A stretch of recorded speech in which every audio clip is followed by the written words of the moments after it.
नमस्कार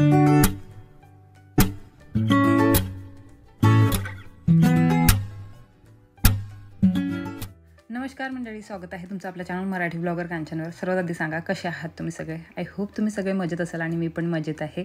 आता माही सध्याच झोपेतून उठलेली आहे कारण तिची एक्झाम संपली आणि आता ती टेन्शन फ्री झाली, तर आता मस्त छान झोपत आहे खूप वेळपर्यंत। आणि झोपेतून उठल्यानंतर तिला नेहमीप्रमाणे तिच्या हातचा मी चहा पिते, तुम्हाला तर माहितीच आहे, तर तिला चहा बनवायला लावला।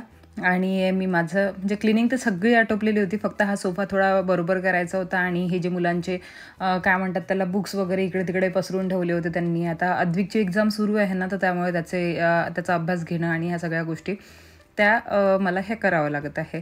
तर आता त्यामुळे थोडं व्लॉगला पण डिले होणार काही दिवस।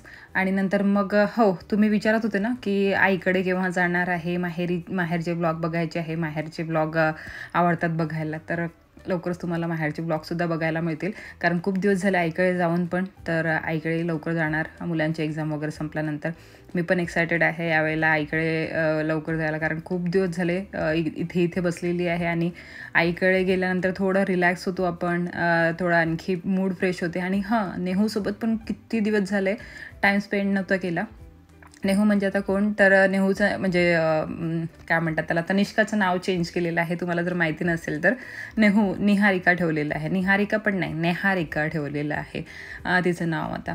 तर पार्सल हे आपले येतातच रोजचे, तर इथे पार्सल आलेलं होतं आणि हे पार्सल तुम्हाला दाखवलेलं आहे ऑलरेडी शॉर्ट व्हिडिओमध्ये। तर जर तुम्ही हा व्हिडिओ नसेल बघितला याचा, तर तुम्ही बघून घ्या। इंस्टाग्रामवर जा, माझ्या इंस्टाग्रामवर मला सर्च करा। आज मी नाव परत चेंज केलं माझ्या इंस्टाग्रामचं, माय स्टाईल अँड टिप्स, परत जे आपलं आधीचं नाव होतं तेच ठेवलं। आणि तिथे तुम्हाला माझे स्टाईल्स, माझे टिप्स सगळे बघायला मिळतील।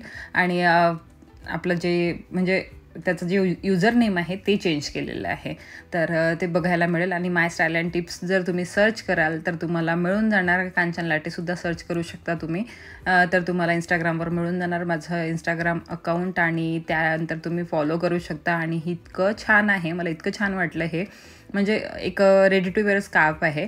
आणखी मी एक दुसरा स्कार्फ बोलवलेला आहे, तो पण लवकरच तुमच्यासोबत शेअर करणार आहे।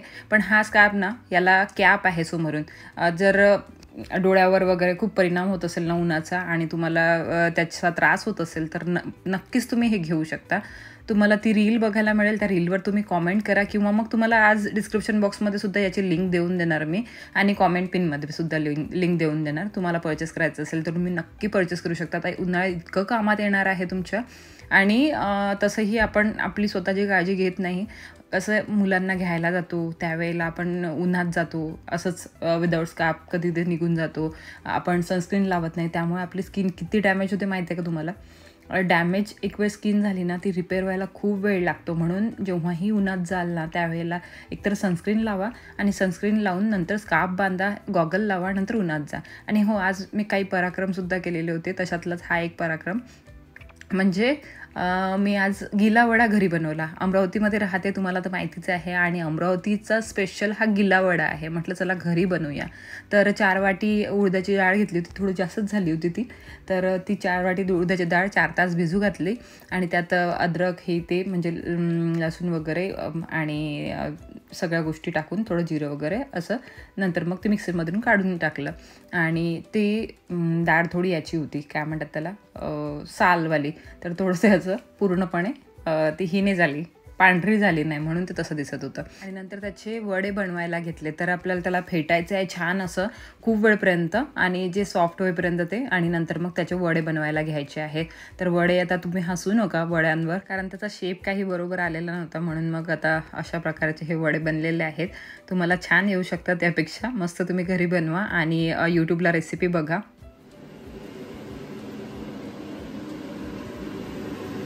मध्ये मध्ये हात फिरवणं गरजेचं आहे माहीचं।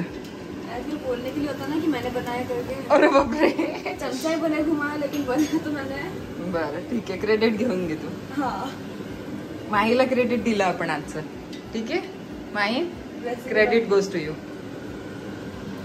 गिला वडा बनवणं आमचं सुरू आहे। अभी गिला होने का हो हो, सुखा है आता सध्या ते सुख तेलकट आहे। हाँ, आता त्याला पाण्यात टाकायचं आहे. नंतर तो गिल्ला वडा बनणार. त्याच्यावर शेव, दही, मस्त चटणी सगळं टाकून छान आम्ही अमरावती स्पेशल गिल्ला वडा खाऊ. मी ॲक्च्युली यासाठी रेसिपी तुमच्यासोबत शेअर केली नाही पूर्णपणे, म्हणजे मीच तर पहिल्यांदा बनवणार होते, तर म्हणून म्हटलं काही चुकलं हे ते, तर म्हणून मी काही रेसिपी शेअर केली नाही. आता तुमच्यासोबत एवढं शेअर करत आहे कारण ते थोडंफार व्यवस्थित बनत होतं. तर याला आपल्याला थोडं पाणी लावायचं आहे पॉलिथिनला आणि त्यानंतर ते पॉलिथिनवर असं थोडं हलक्या हाताने दाबायचं आहे. तुम्ही प्लेटसुद्धा घेऊ शकता, वाटीसुद्धा घेऊ शकता दाबायला, आणि नंतर मग पाणी लावून ते हे करायचं आहे, म्हणजे तेलात सोडायचं आहे. तर खूप भीती वाटत होती मला तेलात सोडताना. माहिती त्या ओट्यावरच बसलेली होती, ती नेहमी अशीच करते, ओट्यावर बसते आणि मध्ये मध्ये चम्मच हलवत राहते. तर ठीक आहे, काही हरकत नाही, मुलांना येते, म्हणजे त्या निमित्ताने मुलं थोडं शिकतात तरी. तर असं आहे. आणि ती मस्त तळायला मला हेल्प करत होती. तर हे मंद आचेवर तळायचे आहे, नाही तर आतमधून तळले जाणार नाही ना, तर ते पोटात त्रास देतील, पोट गडगड करायला लागेल तुमचं. म्हणून मग ते सगळं, म्हणजे जसं दही वडे आपण बनवतो ना, सेम तशीच प्रोसेस आहे, सेम तसेच बनवायचे आहे. आणि त्यानंतर आपल्याला म्हणजे छान डेकोरेट करायचं आहे त्यावर सगळं टाकून. तर तुम्ही ना रेसिपी ॲक्च्युली तुम्ही यूट्यूबला खूप साऱ्या रेसिपीज आहे त्याच्या. गिला वडा, अमरावती स्पेशल गिला वडा जर तुम्ही सर्च कराल ना, तर तुम्हाला मिळून जाणार. आणि आमच्याकडे अमरावतीमध्येच मिळतो हा गिला वडा, आणि इतका फेमस आहे अमरावतीमध्ये गिला वडा की गिला वड्याचं, म्हणजे गिला वडा जर कोणाच्या तोंडात ऐकाल ना तुम्ही, तर अमरावतीच येईल. तर म्हणून मग इथे आता बनवला. काय झालं होतं की हे सकाळी गिला वडा खाऊन आले ड्युटीवरून येताना, आणि मग यांनी मला सांगितलं, म्हणजे यांनी मला कॉल केला की घेऊन येऊ का. म्हटलं नको, आपण घरी बनवून बघू आज. म्हणून मग हे घरी बनवायला बसलो आणि हे असे पराक्रम करून बसली मी. तर चला, काही हरकत नाही, बनवलं छान मस्त, मुलांना खाऊ घातलं आणि मुलांना आवडलंसुद्धा. कसं असतं, मम्माच्या हातचं कसंही असो आपल्याला, म्हणजे आपल्या मम्मीच्या हातचं असो किंवा आपल्या हातचं असो, आपल्या मुलांना आपल्या हातचं आवडते, आपल्या मम्मीच्या हातचं आपल्याला आवडते. तर असं म्हणून ती कसेही असो, आपण कितीही पराक्रम करून ठेवू, ते मुलांना आवडणारच आहे. इथे माझे कपडे वाळून झाले होते, आणि आता तर कपडे वाळायला काही वेळ लागतच नाही. कितीही लेट धुतले आणि काही झालं तरी कपडे लवकरच वाळतात. 1 तासात कपडे वाळून निघतात. 1 तासाच्या आतमध्ये. इतकी कडक ऊन तापत आहे. तुमच्याकडे सुद्धा इतकीच कडक ऊन तापत आहे का, मला कमेंट सेक्शनमध्ये सांगाल. कारण अमरावतीमध्ये, अकोला डिस्ट्रिक्टमध्ये तर आणखीच जास्त आहे. कारण आता जेव्हा आम्ही याला गेलो होतो ना, काय म्हणतात त्याला, आपल्या शेगावला गेलो होतो ना, त्यावेळेला तर बापरे, त्याच वेळेला इतकी ऊन तापत होती. आता विचार कराल तिथे किती ऊन असेल. कोण अकोला डिस्ट्रिक्टवरून बघत आहे, मला सांगाल कॉमेंट सेक्शनमध्ये. खूप जास्त ऊन आहे बाबा त्या साईडला. आणि तुमच्याकडे आहे की नाही, तुम्ही कुठून बघत आहात हे पण मला सांगाल कॉमेंट सेक्शनमध्ये. आता इथे फोल्ड करून घेते. आणि हो, तुम्ही या कॉर्डसेटबद्दल विचारत होते, आफ्टर वॉश रिव्ह्यू म्हणत होते. आता वॉश केलेला आहे आणि आफ्टर वॉश तर मला असा काहीच फरक त्यामध्ये जाणवला नाही की म्हणजे तो खराब झाला वगैरे. म्हणून तुम्ही डेफिनेटली हा कॉर्डसेट घेऊ शकतात. याला पण तुम्ही घ्यायचं असेल तर मला इंस्टाग्रामवर फॉलो करा आणि तिथे कॉमेंट करा. तुम्हाला कॉमेंटमध्ये, म्हणजे तुम्हाला तुमच्या DM-मध्ये लिंक मिळून जाणार. आपले वडे रेडी आहे. कसे तरी झाले बिचारे, हे थोडे जाडे झाले पण ठीक आहे, म्हणजे रेडी झालेले आहेत आपले.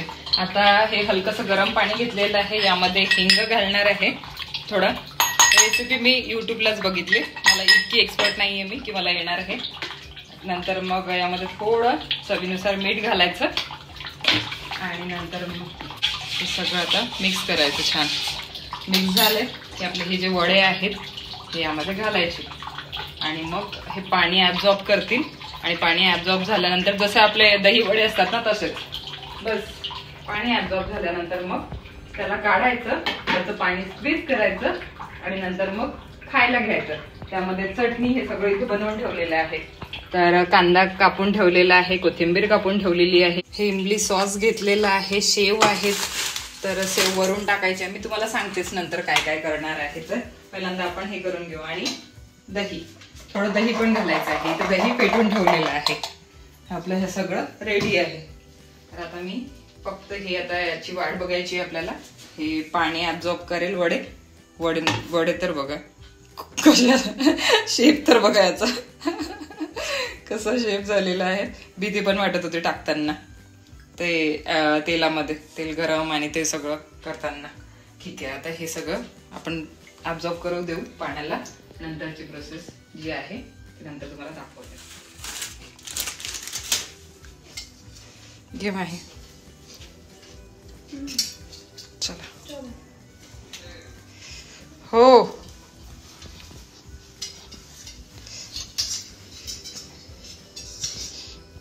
एवढी सगळी मेहनत घेतल्यानंतर वडे तर छान होणारच. तर मस्त झाले होते वडे आणि त्यावर सगळं काही घातलं, म्हणजे काय म्हणतात त्याला, ते पाणी स्क्वीज करून घेतलं पहिल्यांदा. त्यानंतर मग ते पिचकू सॉस आपला याचा इमलीचा तो टाकला.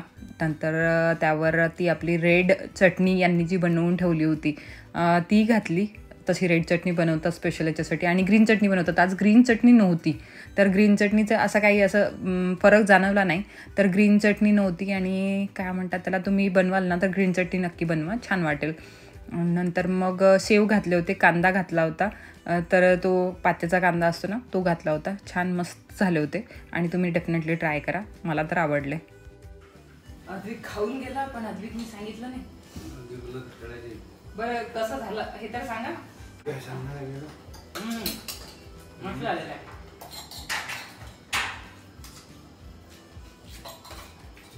एक नंबर झाला.